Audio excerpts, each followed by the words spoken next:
You also should not make culture disposable, and that's what industry has done. It said everybody in the whole world should wear a t-shirt and jeans and these sports sneakers. And that's erased 100,000 years of culture. I'm curious, what are your thoughts about climate right now?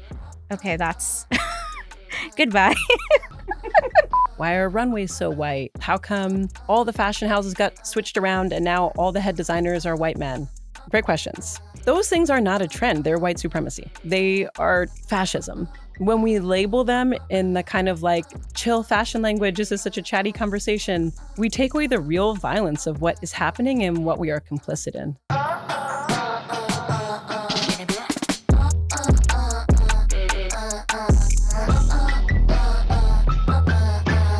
I'm Jade Begay, and this is Jaded. On today's show, we have a dear friend and overall superstar, Cameron Russell. Cameron is a supermodel, a climate activist, an advocate for sustainable fashion.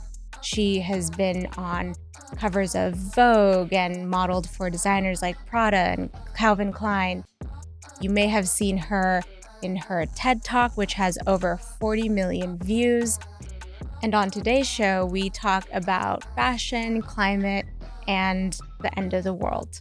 Hey, Cameron. Hi, Jade. What do you have in your mug today? What are you drinking?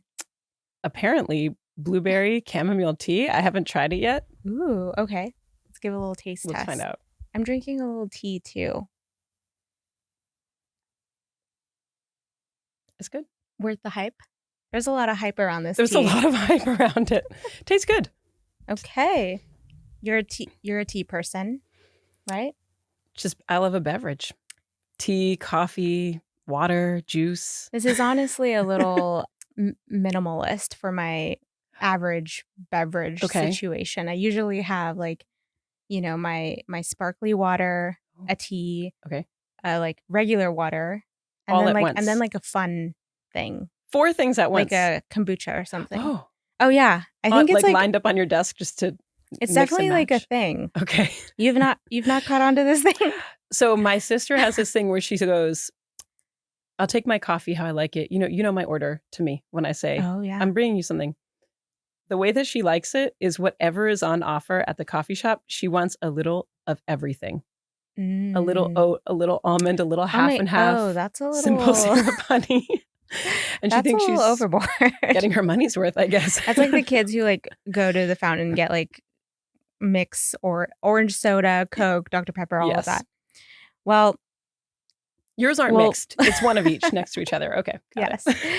Well, before we go into the interview, I just want to kind of talk about us, how we know each other. And I think a lot of the kudos actually go to Ayanna Johnson. That's right.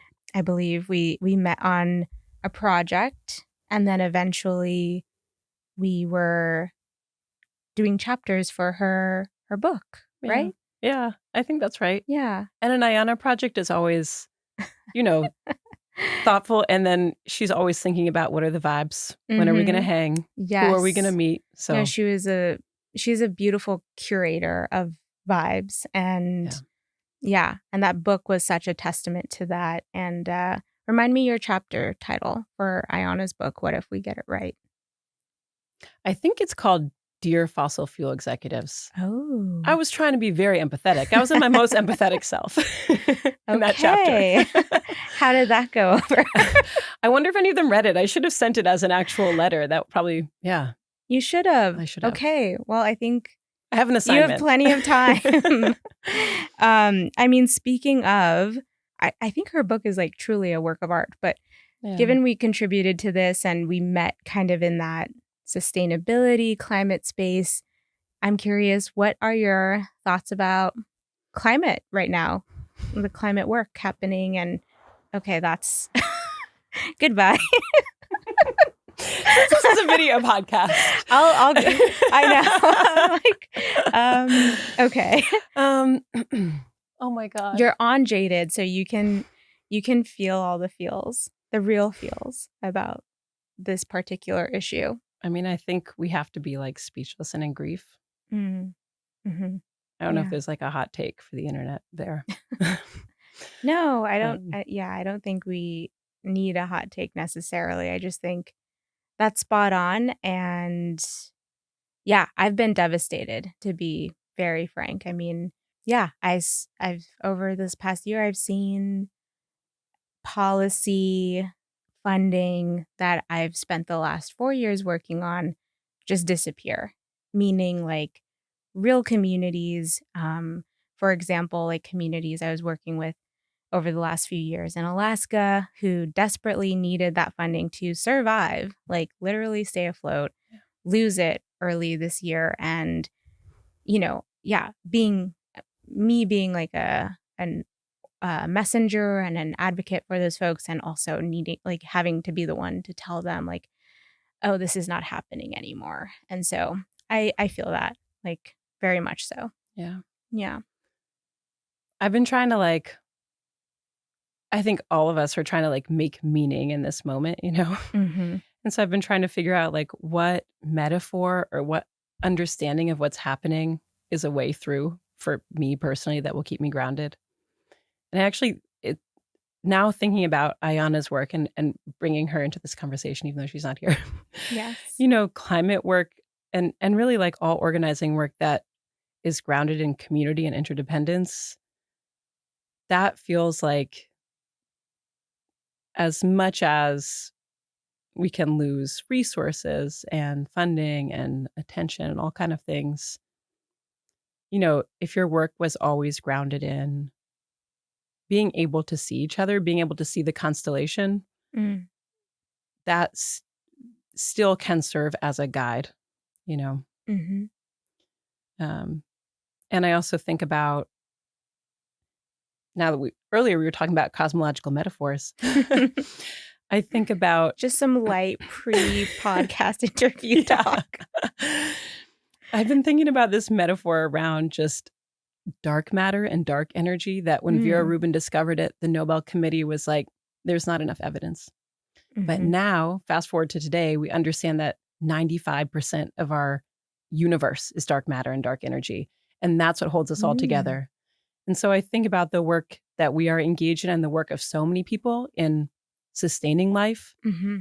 And that is why we're here. That's what holds us all together.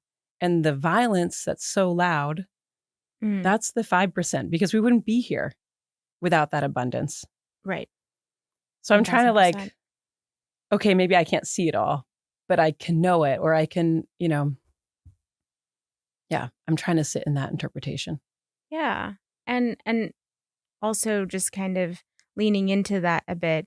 I'd love to hear, because your niche around climate is sustainability and the fashion industry. And so I'd love to hear what's the latest and greatest these days from that little niche of this big category of work, which is the climate, but what's happening in your space. Well, there is an incredible constellation of folks across the industry, across the globe, Hmm. that are doing work to build healthy textile systems. So everyone from the Ore Foundation in Ghana, thinking about waste colonialism.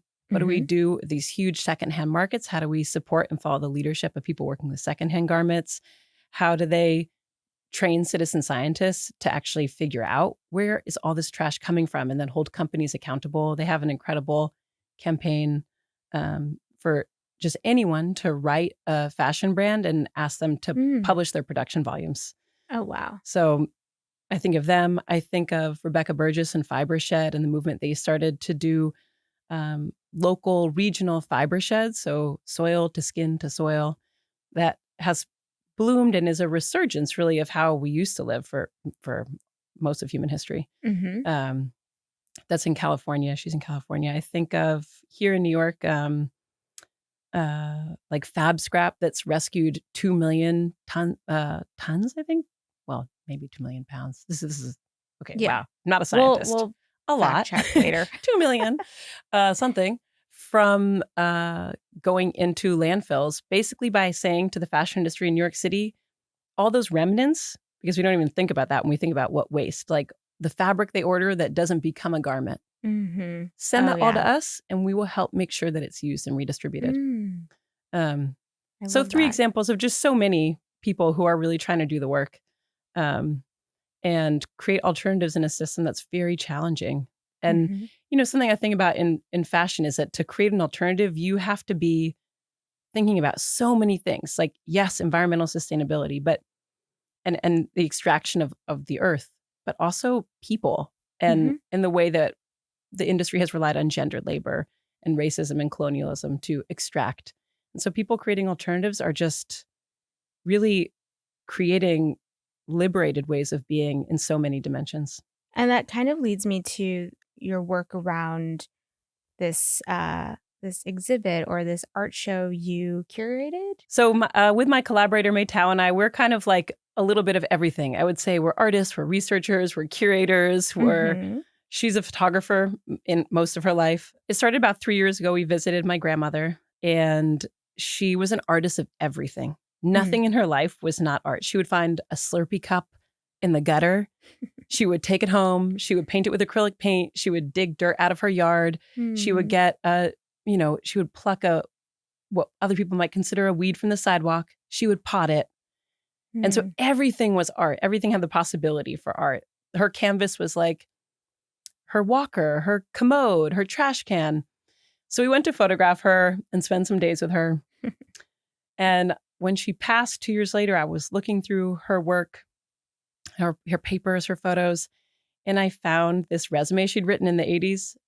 And these two things really jumped out to me. One was she had listed all her children on her resume with their ages. Like, of course, that's part of your life's work. Mhm. But also that she had not mentioned art making, Mm. even though it really informed even her paid work as a home health aide or a physical therapist.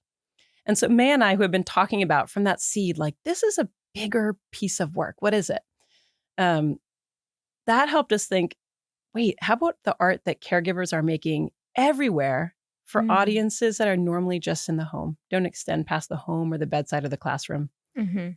And that art of sustaining people was such a powerful guide for right now and a beautiful way to understand really one of the most incredible expressions of being human. Mm. So we just started thinking about that and working with lots of different people over multiple cities, um, and both collaborating as artists of care work and artists, and then also, um, lifting up and celebrating the voices of all those caregivers who are artists. And heard you talk about how this show kind of helped you reframe powerlessness. I'd love to hear more about that and how these examples that you were just sharing brought that up for you. Yeah. So when we started thinking about the show, I think we both were wondering, are we obsessed with this small caregiving because we feel so powerless to affect the big things? Mm. To Mhm. affect, it felt like we were so powerless to affect the election, multiple genocides, Mhm. climate change, um, name your poison. Mm. Um, and so we were wondering, is that why we're turning to the small? Mhm. And the more people that we talked to, that we saw their work, that we saw how they were moving, the more I realized that people who are really skilled at care, they were extending their shelter to Mm. as many people as they could. Mhm. And often with a very political understanding stance. Because they were so engaged in sustaining life, they understood all the ways that it was being undermined. Right. So, one person we worked with was a sculptor, but not for like museums or galleries. Um, he made these big sculptures for playgrounds for kids to climb on. And when we Mm. went to visit his studio, we were like, "Oh, we don't see anything that looks like what we know you for." And he said, "Oh, that those flat boards, that is a playground that's being flat packed to ship to a refugee camp." Mm. Mitch Ryerson is the name of the sculptor. Mhm. Um, and there felt like there was an example like that in almost everybody's work. That Mhm. up close, the work that they were doing was, I think profoundly political and really they more than so many people understood how to be inside this moment, to be with grief, but still to extend that shelter, still to extend that care. Mhm. And that felt like a really good way to figure out how to move right now. Yeah. Yeah. I think it's to our previous conversation about the climate and wanting to just like disappear. I think it's such a beautiful antidote really to, or remedy to, see those examples. And I in this moment in time, I just don't take for granted those small acts of care or small acts of service in my community, whether it's the guy, fixing bikes at the farmer's market or what have you. I think Mm. those things are really the things that are keeping me like, you know, hopeful in in our some seemingly like crumbling society. Yeah. And so many of them, in some ways, they were like small. If we think of there are billions of people on this planet, Mm, okay, this is a small solution. But they were big as soon as you started to think, oh, you have fully transformed and cared for this person who wasn't going to receive this care.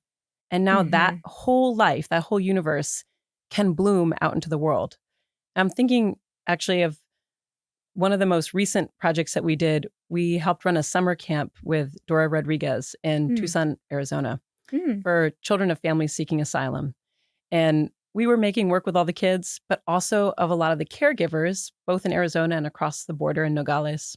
mhm, And we met this woman who likes to be known as Lika, who runs Casa de la Misericordia. She is mm, this incredible artist. She's got murals everywhere. She has a fiber arts workshop. She has a ukulele shop at this shelter.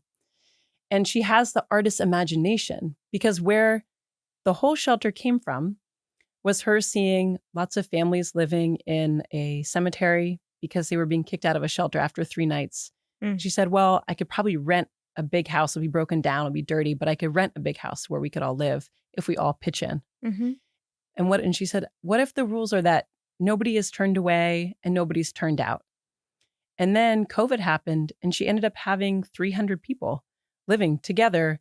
Wow. And that tangibility, like the imagination of the caregiver who has to make a way out of no way Mhm. and then does, you Yeah.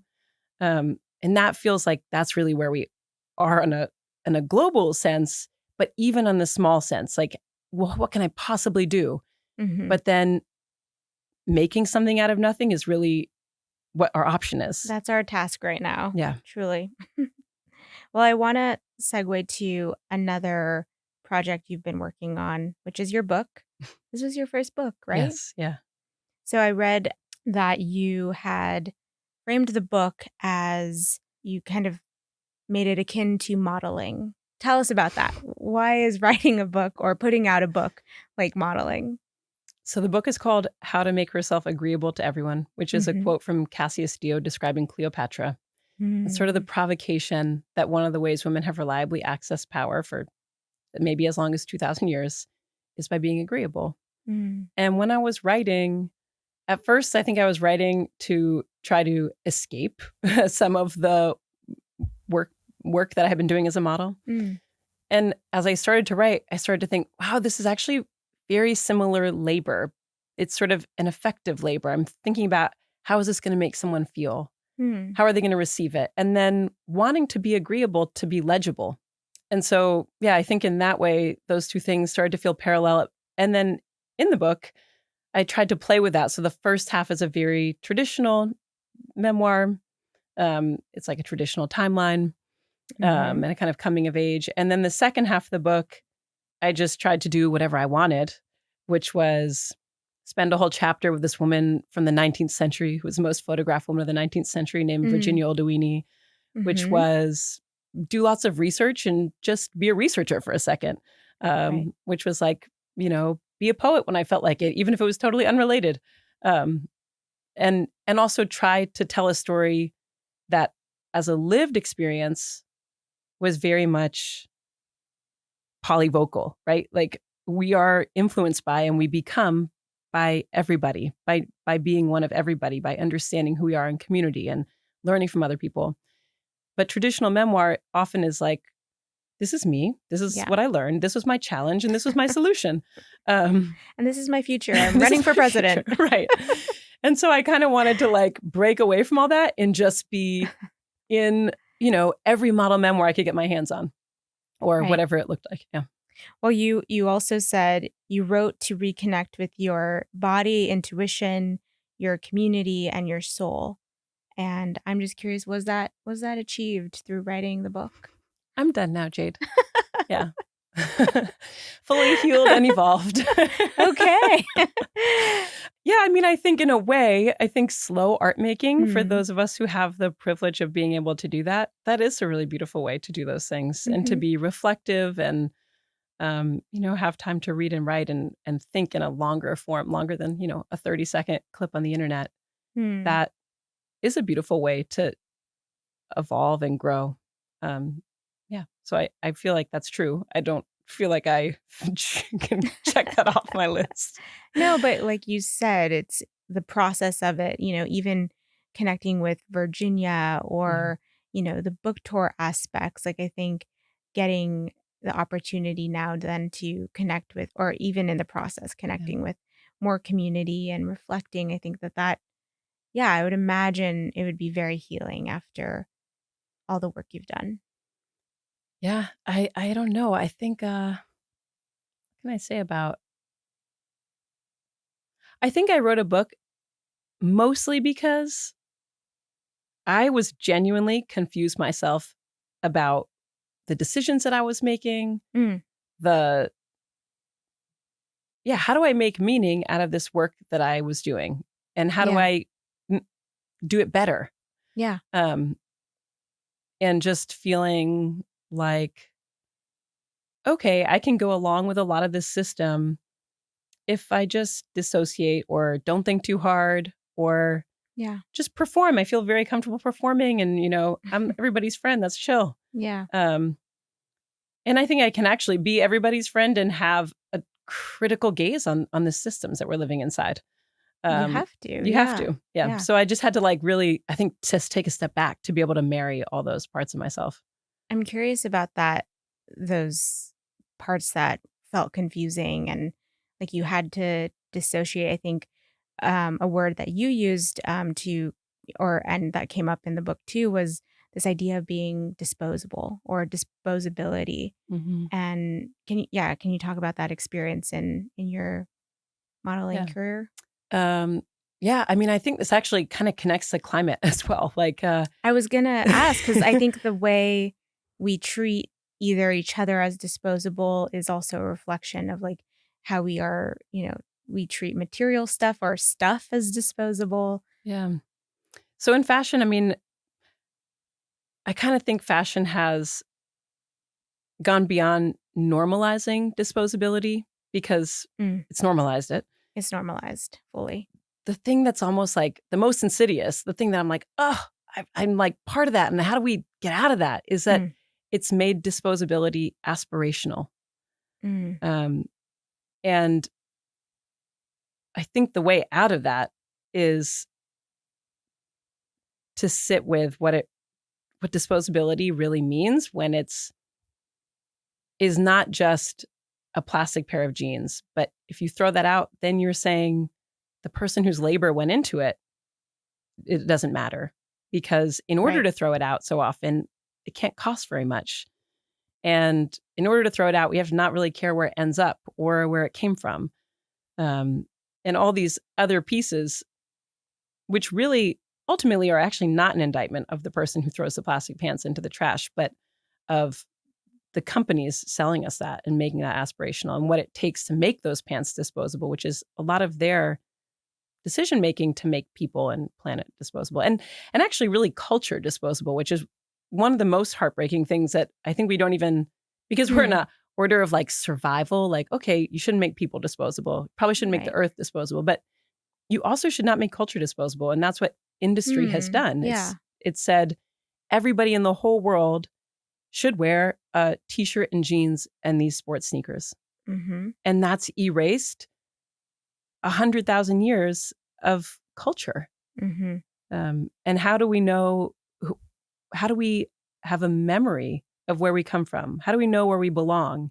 How do we know that we are not disposable if we've disappeared that culture and we don't even have really language many times to get it back. Also, culture can circle back and it's like, oh, we're creating more of the thing that was in culture at one point. I don't know, be it a fashion trend or what have you. And now we need a new thing of that or a rendition of that because, oh, it's back in. Right. Treating culture like a trend, which it doesn't make sense because the word trend now, it really just means disposable. It doesn't mean how are we responding to this moment, which would be a legitimate thing to talk about. It just means throw everything away so that you can be cool right now. Yeah. Well, that is definitely something I feel jaded about. And I'm like, oh my God, if I only just saved all my like baggy wide leg jeans from when I was a kid in the 90s, I wouldn't be blowing all this money. But speaking of jaded, I want to play our first game. Okay. Which is all about these little cards I have here. Okay. We call these the jaded cards. What I'm going to do is hold these out. You're going to pick 3 and then pass them back to me. And I can reshuffle if you need. Ooh, from the top. I like that. When I do tarot, sometimes I'll just pick straight from the top and it feels like a bold choice. I was kind of thinking this was a little bit like tarot. I was like, okay, tell me about me. Okay, well, you're about to tell me about you. So, all right, first question. When you look back at the version of you who believed in the system, what makes you cringe the hardest? Okay, this is like totally cringe. I wanted to be president of the United States legitimately. Oh, wow. From age 4 to like 20. I know. Wow. That's a long major cringe. I feel like my like trajectory of like what I wanted to be changed like a million times between that I wish span mine of time. Changed a couple. I had a lot of opportunity. Okay. Tell me more. That's really interesting. I did not know this about you. Oh, now I'm revealing it. Oh God. And why do you think that's cringe? I feel like you'd be a great president compared to what we have right now. So would that plant. I mean, yeah. And I don't know. Yeah. You could be great. They need to write a memoir first. I mean, it's cringe because it's so garbage. Who wants to be in charge of like the most violent, imperialist, extractive capitalist system that is in existence right now and maybe for many centuries? I mean, yikes. That's cringe. I mean, I would not wish that job on my worst enemy. I know. And I am my worst enemy, so I wouldn't wish it on myself.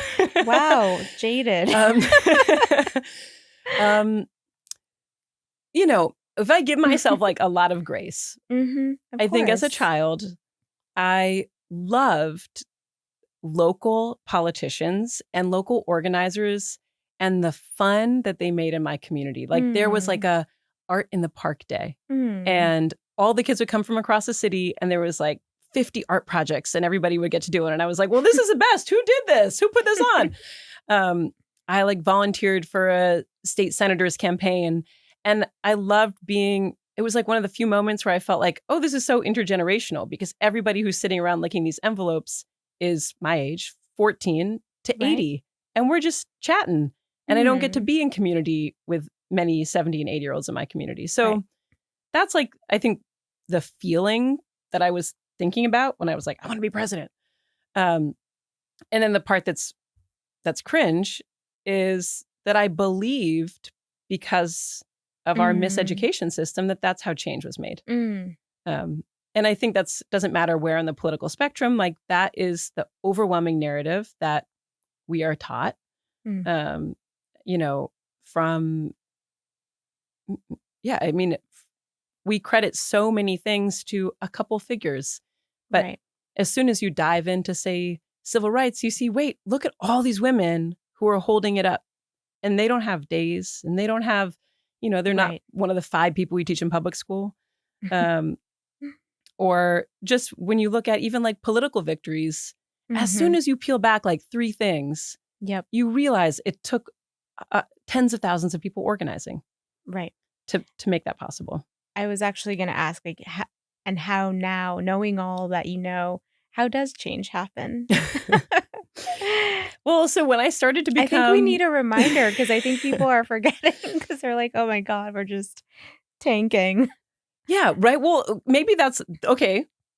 Let's be unjaded. Okay. Silver lining of what we see now. Not Yes. silver lining. That's not a silver lining. It's like, what's the truth? Those couple people who are really violent and vile right now, Mm-hmm.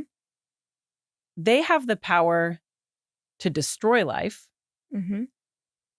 They have no power to sustain life, even if they wanted to, which is why when we see people who are president, we're like, why didn't they do any of these things? Mm-hmm.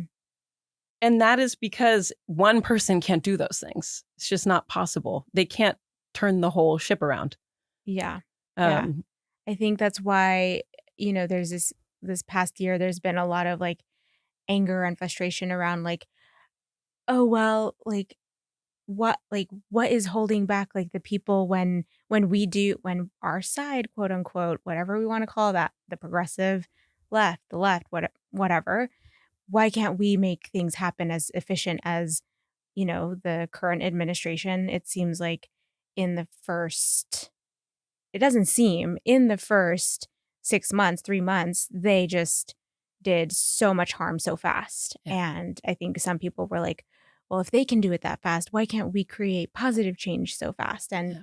I think there is maybe some truth in that to an extent, but you're right. Like there is a lot of organizing and time. And when we're talking about doing things equitably, we do need to move things just move a little slower. Can we reduce bureaucracy? Of course. Can we try to be more efficient? Of course. And we were trying to do that the last, 2020 to 2024. But you're right. Destroying is much easier. Right. Like they're being super careless. So careless doesn't require care. So Yep, exactly. Yeah. Yeah. Next question. Okay. What's a story from society or culture that ran your life without your consent? And is still. Yeah. I'm deeply disturbed every day. Hmm. How do we get out of this? Like when people say, I'm going to just live off the grid. Is that, can you? Is it? Like, I think how do we eat? If I think about all the things that I've eaten in my life, I don't think I've ever fully made from like the soil to my plate a whole meal. So that means that everything I've ever eaten, many people were required.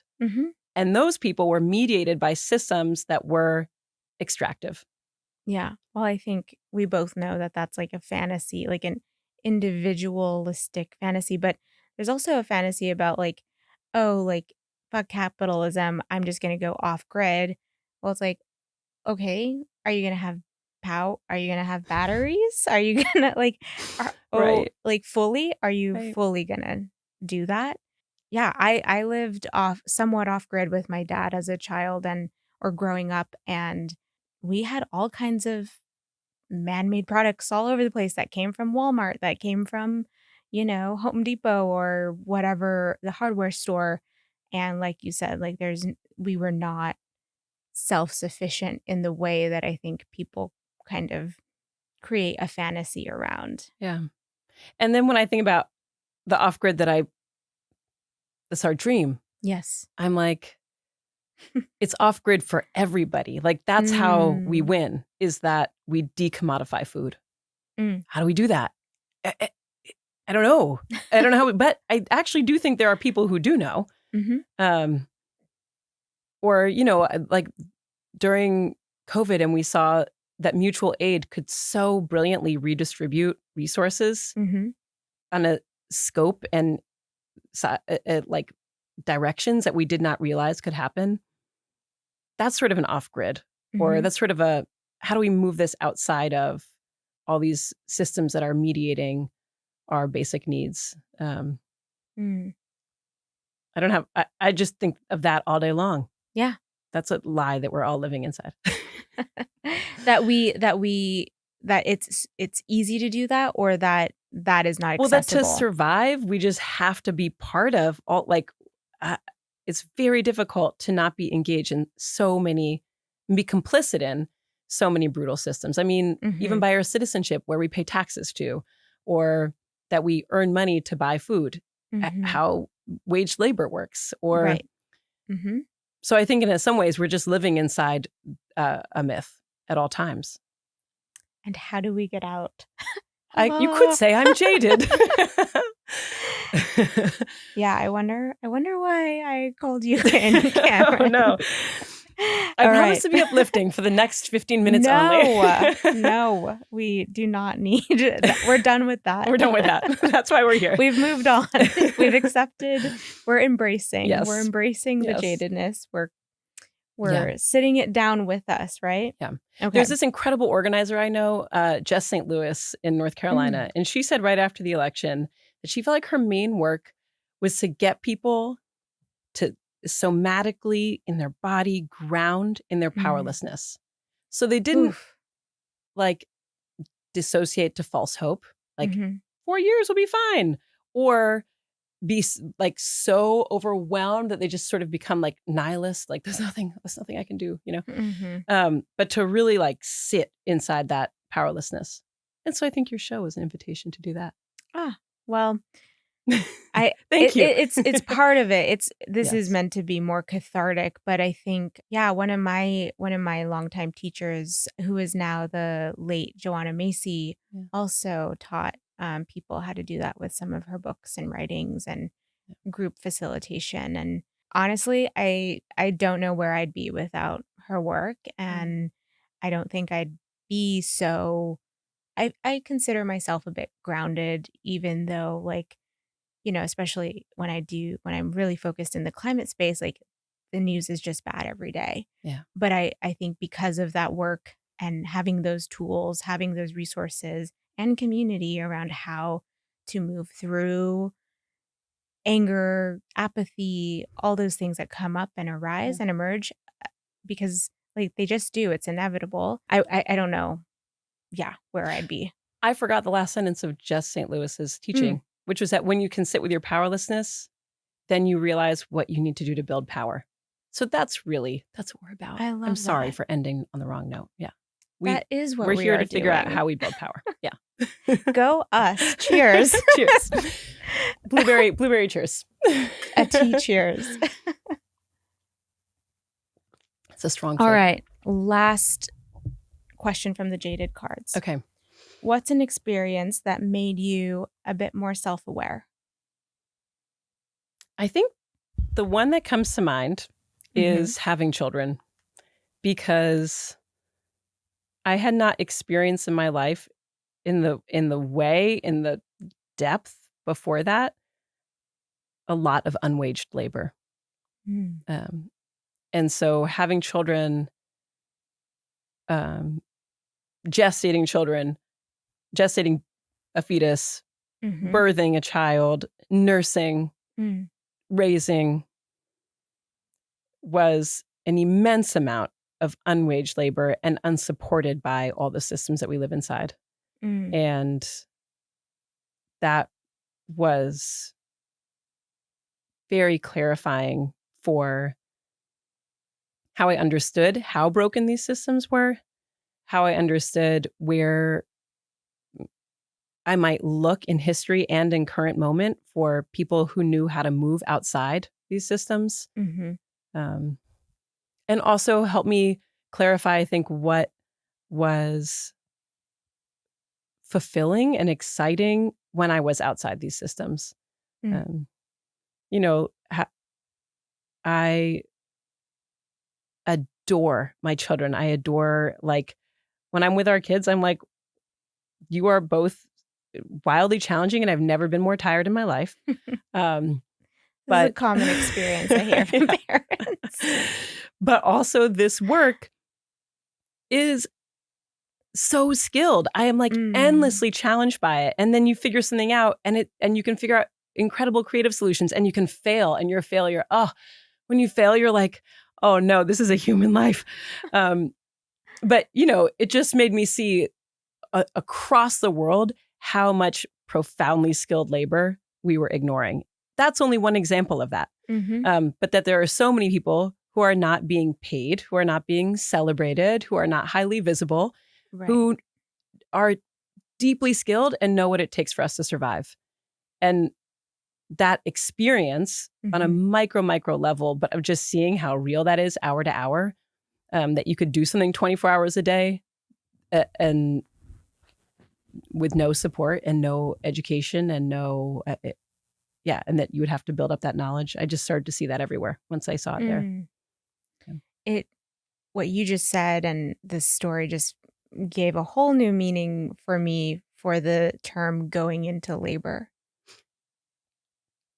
We should put parentheses. Going into unpaid labor. Yeah, going into unpaid labor. Right. I mean, that would be a cool campaign, I think. If any listener wants to get inspired around like unpaid care work, check out Wages for Housework, as relevant as it was in the 70s and still going today. And a lot of that work, that like thinking, has developed today to those same organizers introducing ideas around like universal income into the, EU green economy plans, or Margaret Prescott, who we were talking about, relating it also to reparations. There's so many ways that thinking about that unwaged labor can be very relevant for how we move right now and beyond childcare. Also, just kind of harkening back to the beginning of the conversation about your book, and you talk specifically about like political coming of age. Why is cynicism, why is skepticism or jadedness important to how we develop in that way politically, or in finding our political way, whatever that is, or our organizing way, however you want to put it? I think that's why we always have to have young people at the table, because that moment, and it happens at different ages, but when teenagers who maybe thought that the world worked a certain way with a certain set of rules, and maybe if they did everything right, then they could make the world a little tiny bit better. And then there's a moment where they're like, everything is fucked. And that's why you need them at the table, because everything actually is fucked. And you need someone to come be like, oh, you want to be incremental and you want to do this because that will make it an inch better. But what if we just why do we even have this table? What's happening right now? Flip the table. Just flip the table. It's just, why are we not having a picnic outside? Why are you guys in this weird room? Like all those would be very legitimate questions. And I think when you're in the daily work of trying to, what can I do? What can I do? You get into the incremental because you have to be in that work. But we really need people who hold and fight for, there is an alternative to all of this. And you have to be, in some ways, very cynical about what incrementalism can do. So I think that is valuable. As valuable as the incremental, we need both. It's not one to the exclusion of the other. Yeah. And for me personally, I think cynicism, more than, I know that people really like to talk about like anger and women can't be angry, or my anger motivated me, or all the ways we talk about anger. And such a dichotomy, not a dichotomy, but such a, women can't be angry, but men can. Right. And they're praised for it. Right. And also when women are angry, like that's uncomfortable in this conversation. When men are angry, like just killing many people, like that's not an equal, but anyway, expression of anger. Right. What I was going to say, when I hear people talk about anger, I often actually don't resonate with anger as a big motivator for me, but I very much resonate with cynicism or feeling jaded, because that's when I feel like this is all so broken. And then I'm sort of motivated to be wondering, how can I solve this? Or what else is there? Yeah. So I find that very motivating. And much of my book is very cynical, rightfully so, about an industry that is really extractive and violent. But when I could move through that as a book, I was also able to tear apart fashion from industry Mm-hmm. and be able to look at, well, fashion as a cultural practice is actually really incredible. And it's So great. industry that I'm really upset with. Mm-hmm.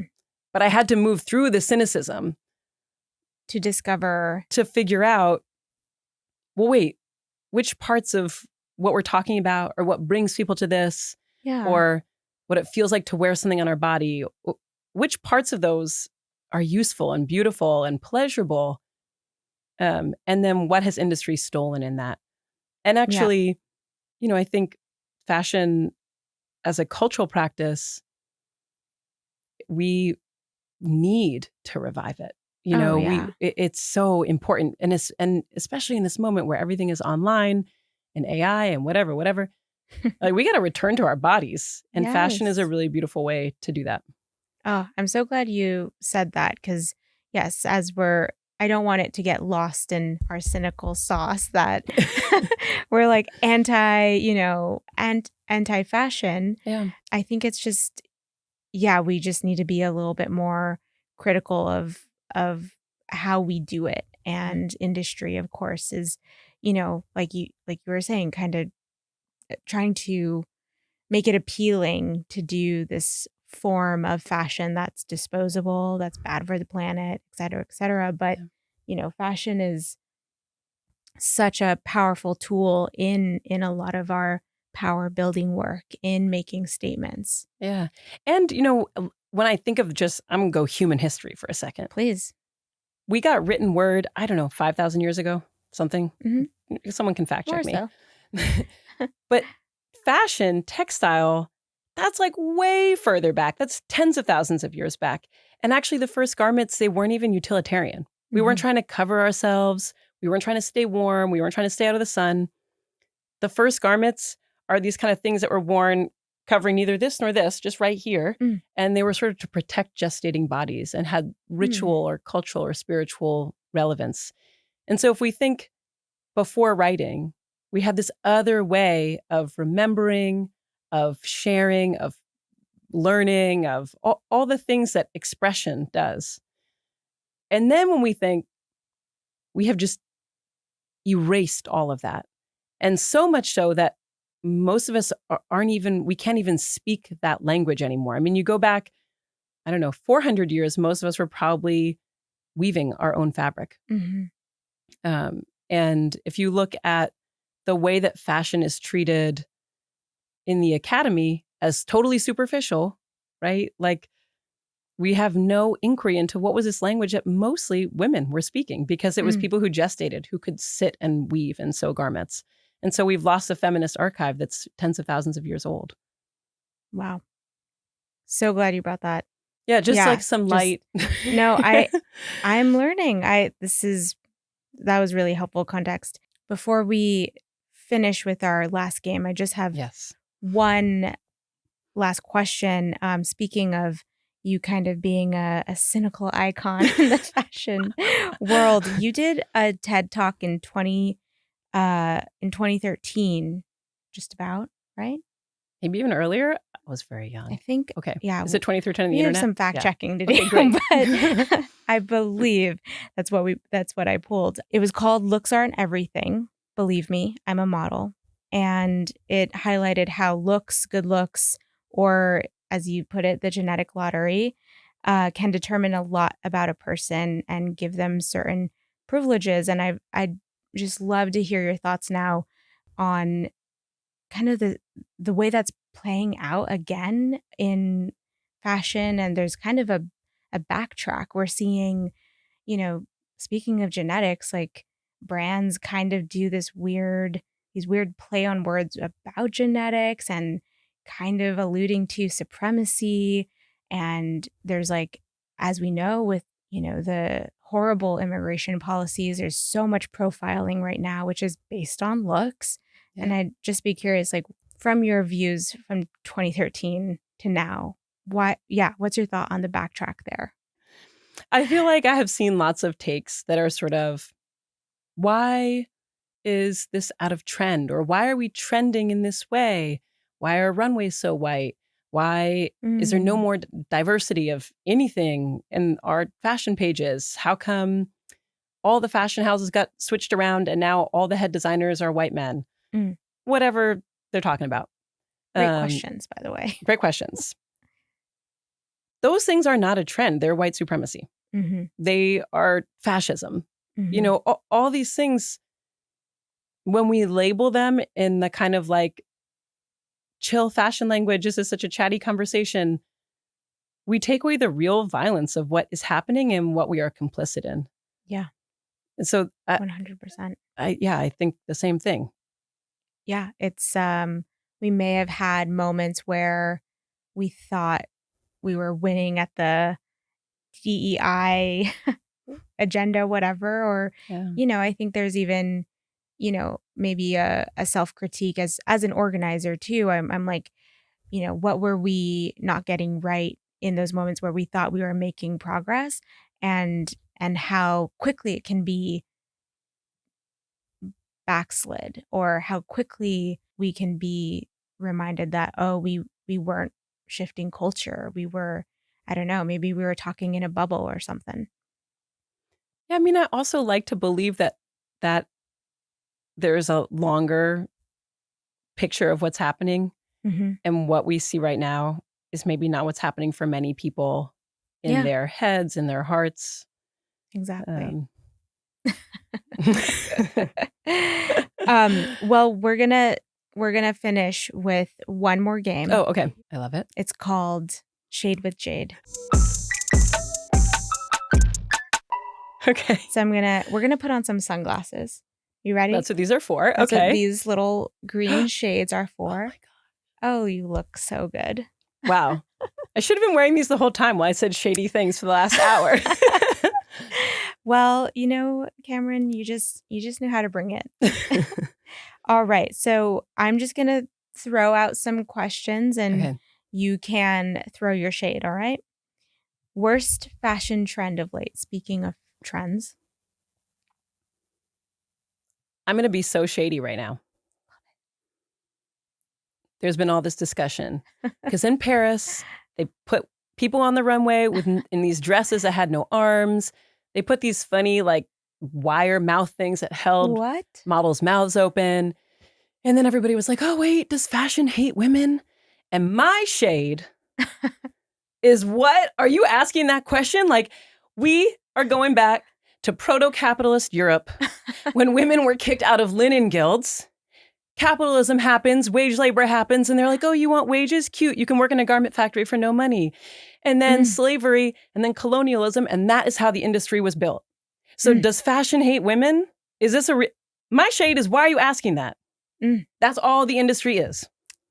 A trend. Just a couple centuries of a terrible trend. Love it. Keep this going. Keep this energy going. High energy with my sunglasses. High shade energy. I'm like, these sunglasses are powerful. Okay. Most chaotic shoot you've ever done. Oh. Well, I'm going to do a fun one. Okay, let's go fun, because we haven't done fun yet. I've been having fun. We've been having fun. Okay, fun. I was shooting the Prada campaign for 4 days in a darkened studio. There were no windows because they had their lighting, so the windows are blacked out. It was very dark. Feels very on brand with Prada. Yeah. And then on the last day, on the fourth day, they were like, okay, now it's time for video. And at that point, I was like, ah! And they were like, we just want you to pretend like you're just auditioning for a random film role. There's no other motivation. You're just auditioning. But I had been trapped in this dark studio for many days. And so I was pure chaos. I was like crawling across the ground being, I'm so thirsty, but I'm in the desert. And they were like, give her a bowl of water. And I was like splashing water on my face. And then I was just absolutely being ridiculous. Yeah. We love when that comes out, Cameron. You have also, I'm like, have you ever thought of acting? Nope. Don't want to do it. After 3 days in a darkened studio, maybe. Okay, most cringe and annoying example of greenwashing you've seen lately. You're like, everything. Same. I mean, there's like a whole internet world that's Maha, that's trad wives, that's whatever that Make America Green or whatever. What's it called? There's Make America Healthy Again. Healthy. There's Make America Beautiful Oh, Again. Beautiful is the one. Yeah. Oh, that's yeah. Mind numbing. Oh, I lost it when that came about. And, all these poor trad wives, all these poor people just caught up in trying to remove Red 40, which I appreciate, okay? Because who wants Red 40? But I let my kids eat Skittles, but I don't like that I let them do that. But where's the bigger picture in all this? You don't have to invent conspiracies when you're living in a conspiracy. They come for Red 40 and then Tylenol, and we're just like, okay. What are you guys doing? It's very confusing. Okay, without naming, describe a brand. Yeah, also you can name if you want. I'm feeling the energy here. Describe a brand who doesn't uphold climate in a way they advertise. 20 conglomerates own 97% of fashion industry profits. All those 20 are motivated by profit. They are not motivated by anything else. So they don't care about the climate. They don't care about their workers. I mean, and unfortunately, even people who are inside those and people who work for them, and most of the industry does, right? Because if you're going to make a living making fashion, then you have to be inside this. And we've already talked about complicity and the reality that it's very hard to avoid that. Sustainability is not going to be the first priority of the majority of what is happening. Right. Because it's inside capitalism. I don't know. And it's just not part of their... Well, even let's just MO. say that you believe that this isn't, we should do something about climate change. Yeah. But if you think that after you think my first priority is shareholder profits. Exactly. I don't know how those two things are ever going to be married. I think we have to start. No one should be profiting right now. Yes. We're not in a profit zone. Like, we need to take those profits and put them back. Yes, I love that. I think we need to, what I've been touting is like nature supremacy. Like, the profit is nature revitalizing, thriving again, waters being healthy, air being healthy. Like, that is the return, quote unquote, return on profit that we should be seeing. Yeah. Not more billionaires. It's like all these solutions, it's not that hard. It's so simple. Just put some compost on the dirt. Just let it be. Why? Well, speaking of like a nice healing solution such as compost. By the way, I think you won both games. Like, killed it. Oh, I didn't know there was winners and losers. But... I don't think there is either, but I feel like saying that. Thank you. I'm glad I'm coming out on top during our Jaded. I'm glad I'm the most jaded. Oh, we will see about that. I feel like I take the cake because here I am. Okay, yeah. Final question, yes, Cameron, which is a question I ask every guest, okay. And that is, how do you move through being jaded? What's your hack? I feel like it's not appropriate to answer them Let's take off the shade. I want to know how other people answer this. You will find out. I will. I guess I'll find out when I watch this season. I think when I get to a place of not being able to move through it myself, I look at people who are holding so much more with so much strength and grace and resilience, and they don't need some fake hope to be motivated. They're like, this is how I want to move. Yeah. And so, I feel like there's like people I think of and I'm like, right, that's how you move through this. So reminders of humility. Yeah, humility, or what are the alternatives? What does it feel like to move inside those alternatives? Because I've tried them. I've tried moving with like something I can do. And I think when we move, on my group chat, my friend group chat the other day, we're always working stuff out. Someone was talking about a conspiracy they had that what was happening under the East Wing teardown was that they were going to build a bunker, and then that's where they were going to survive whatever apocalypse scenario that they create. This is a conspiracy. This is from the friend chat. That's my source. Yeah. Okay. We love conspiracies. Yeah. Starting one now. And my friend said, I just want you guys to know that's not how I want to move. Like, I don't want to be in a bunker. I want to be, if we're going down, let me be in community. Let me be trying to be with people who I love, who love me. Let me be trying everything to shelter everybody I can. That's how I want to go out. So I think about that. I think regardless of whichever of these many outcomes and scenarios, I just don't want to ever have the logic of the bunker apocalypse. I just want to stay grounded in the apocalypse of we're interdependent, and care is going to be the best way through whatever happens next. I agree. I'll be in that little pod or community with you. Yeah. I hope so. Yeah. We will get through this together, even through our jade. The apocalypse will be happening. We'll be so jaded, but we'll be together drinking our little tea or blueberry whatever. tea.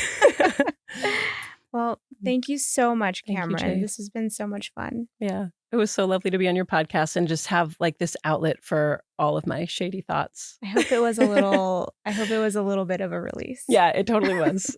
Thank you. Thank you.